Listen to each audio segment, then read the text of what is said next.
안녕하십니까? 역사의 숨결과 문화의 깊이를 이야기하는 시간입니다. 우리의 삶을 돌아보게 하는 위대한 이야기들이 있습니다. 그 중에서도 예수님의 가르침은 종종 비유라는 특별한 이야기 방식을 통해 우리에게 다가옵니다. 비유란 우리가 이해하기 어려운 하늘의 진리를 우리가 잘 아는 땅의 이야기로 풀어 설명하는 지혜로운 대화법입니다. 마치 할머니의 된장찌개 맛을 한 번도 먹어보지 못한 사람에게 설명하기 위해 구수하고 깊은 맛이 난다고 다른 맛에 빗대어 설명하는 것과 같습니다. 오늘 우리는 마태복음 25장에 기록된 10처녀의 비유를 통해 우리 삶의 가장 중요한 순간을 어떻게 준비해야 하는지에 대한 깊은 통찰을 나누고자 합니다. 이 이야기는 단순히 과거의 기록이 아니라 오늘을 살아가는 우리 모두에게 던지는 강력한 질문이자 초대장입니다. 본격적인 이야기에 앞서 잠시 주님의 은혜를 나누는 시간을 갖고자 합니다.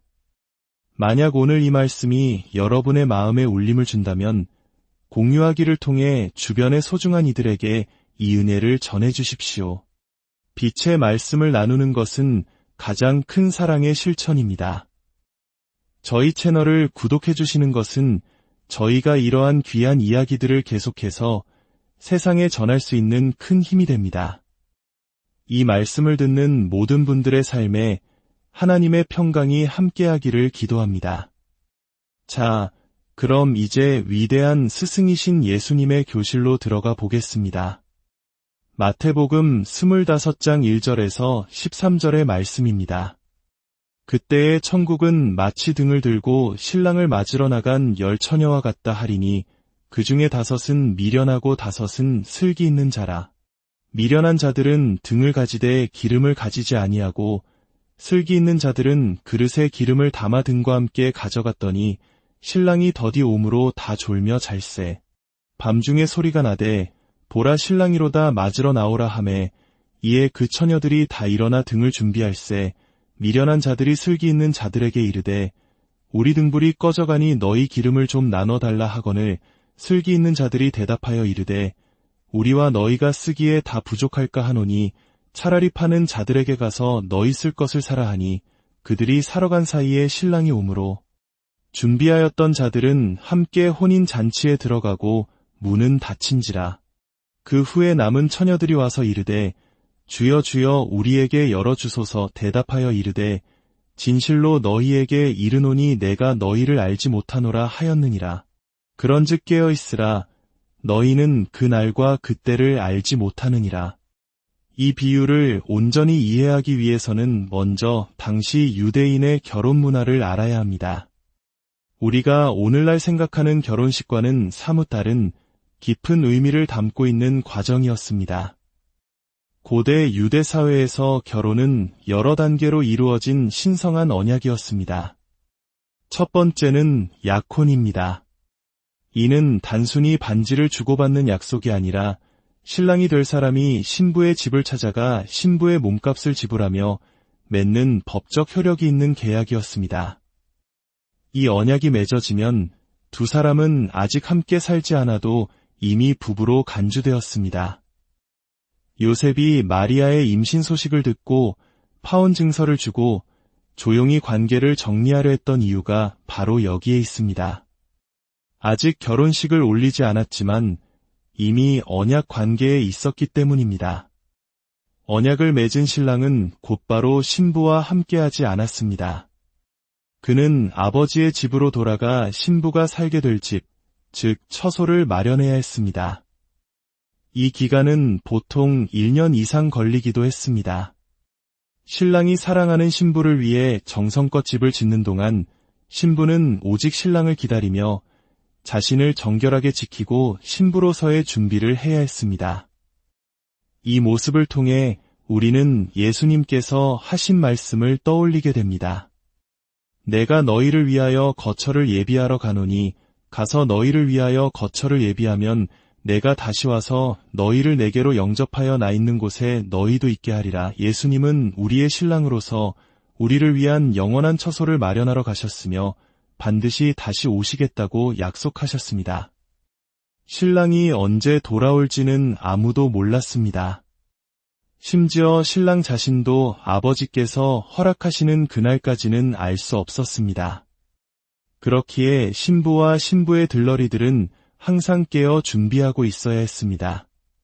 신랑이 밤중에라도 도착하면 그 즉시 기쁨의 혼인 잔치가 시작되기 때문입니다. 오늘 비유에 등장하는 10명의 처녀들은 바로 이 신랑을 기다리는 신부의 들러리들입니다. 그들은 모두 같은 목적을 가지고 같은 장소에서 같은 신랑을 기다리고 있었습니다. 모두 등불을 가지고 있었고 모두 신부의 친구들이라는 공통점이 있었습니다. 겉으로 보기에는 아무런 차이가 없었습니다. 하지만 결정적인 차이가 있었습니다. 바로 여분의 기름이었습니다. 슬기로운 5처녀는 등불 외에 기름을 담은 그릇을 따로 준비했지만 어리석은 5처녀는 등불에 있는 기름만으로 충분하다고 생각했습니다.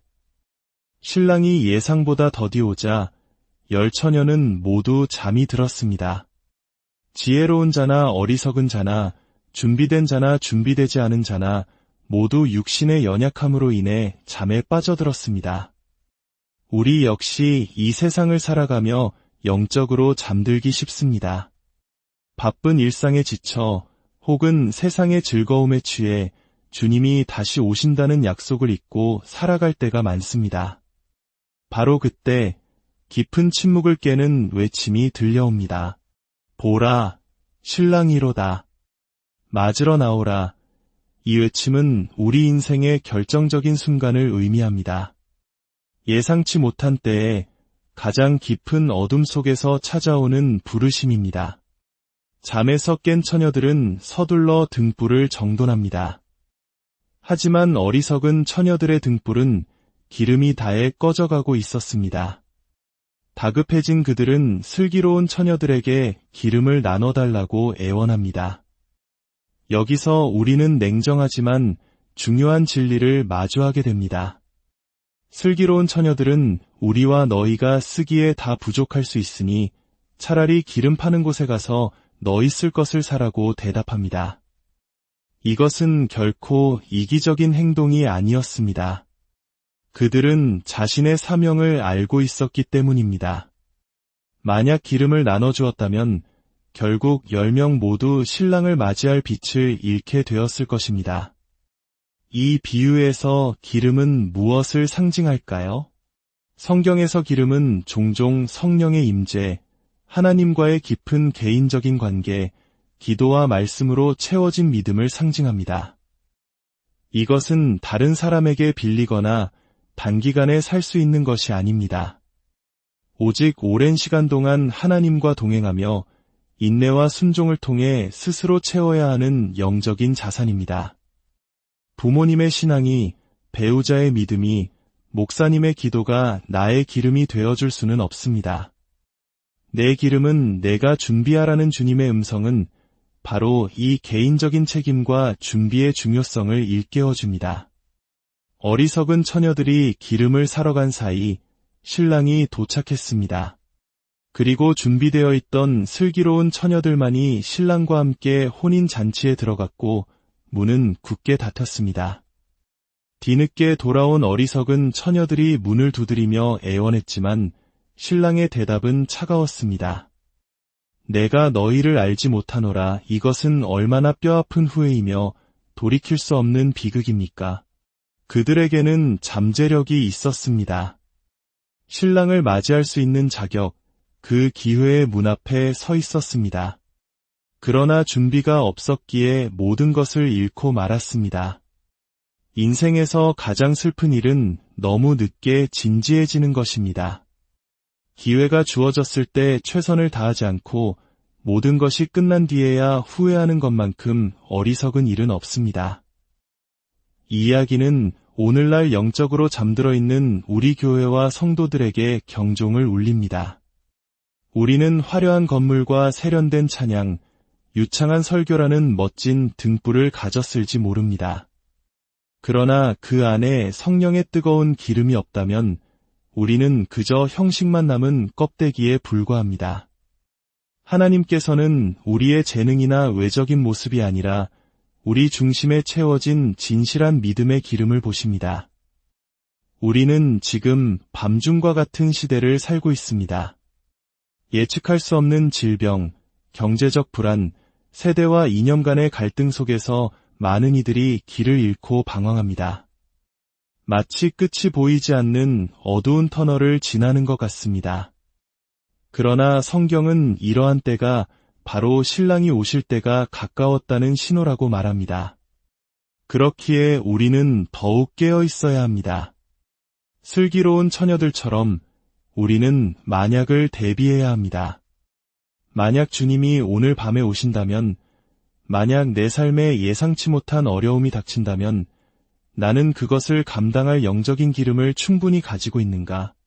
스스로에게 물어야 합니다. 여분의 기름을 준비하는 것은 어리석어 보일 수 있습니다. 당장 필요하지 않은 것을 위해 시간과 노력을 들이는 것처럼 보일 수 있습니다. 그러나 그 준비가 결정적인 순간에 우리의 운명을 바꿀 것입니다. 어쩌면 당신의 주변에는 당신의 기름을 탐내는 사람들이 있을지 모릅니다. 자신의 삶을 책임지지 않고 끊임없이 당신의 시간과 에너지, 감정을 소모시키는 사람들 말입니다. 슬기로운 처녀들은 아니오라고 말할 줄 아는 지혜가 있었습니다. 그것은 다른 사람을 돕지 않겠다는 의미가 아니라 하나님께서 나에게 맡기신 사명을 완수하기 위해 나의 영적인 자원을 지혜롭게 관리해야 한다는 뜻입니다. 때로는 거절할 줄 아는 용기가 우리 자신과 우리의 소명을 지키는 길이 됩니다. 이제 말씀을 마무리하며 우리 자신을 돌아봅시다. 나는 슬기로운 처녀입니까? 아니면 어리석은 처녀입니까? 나는 화려한 등불만 가진 채 정작 가장 중요한 기름을 준비하는데 소홀하지는 않았습니까? 예수 그리스도를 안다고 말은 하지만 그분과 매일 동행하며 친밀한 관계를 쌓아가는 기름을 채우고 있습니까? 어리석음은 지식이 없는 상태가 아니라 중요한 것을 중요하게 여기지 않는 태도입니다. 이 세상의 그 어떤 성공이나 부, 명예도 마지막 순간에 굳게 닫힌 문 앞에서는 아무런 소용이 없습니다. 지금 이 순간 성령께서 여러분의 마음을 두드리고 계시다면 더 이상 미루지 마십시오. 오늘이 바로 우리의 등불에 기름을 채울 때입니다. 말씀과 기도로 하나님께 더 가까이 나아가십시오. 회개를 통해 우리의 영혼을 정결하게 하십시오. 그리고 언제 오실지 모르는 신랑 되신 예수님을 기쁨으로 맞이할 준비를 하십시오. 사랑의 하나님 아버지, 오늘 10처녀의 비유를 통해 저희의 영적인 상태를 돌아보게 하시니 감사합니다. 저희가 세상의 분주함 속에서 잠들지 않게 하시고 늘 깨어 기도하며 주님 오실 날을 준비하는 슬기로운 자녀들이 되게 하여 주시옵소서. 저희의 심령에 성령의 기름을 가득 부어주셔서 세상의 어둠을 밝히는 빛의 자녀로 살아가게 하옵소서. 혹여 저희가 어리석음 가운데 있었다면 용서하여 주시고 지금부터라도 주님을 온전히 의지하며 믿음의 경주를 끝까지 완주할 수 있는 힘과 지혜를 더하여 주시옵소서. 이 말씀을 듣는 모든 이들의 가정과 삶 위에 주님의 놀라운 축복과 평강이 넘치기를 간절히 기도합니다. 우리를 구원하신 예수 그리스도의 이름으로 기도드렸습니다.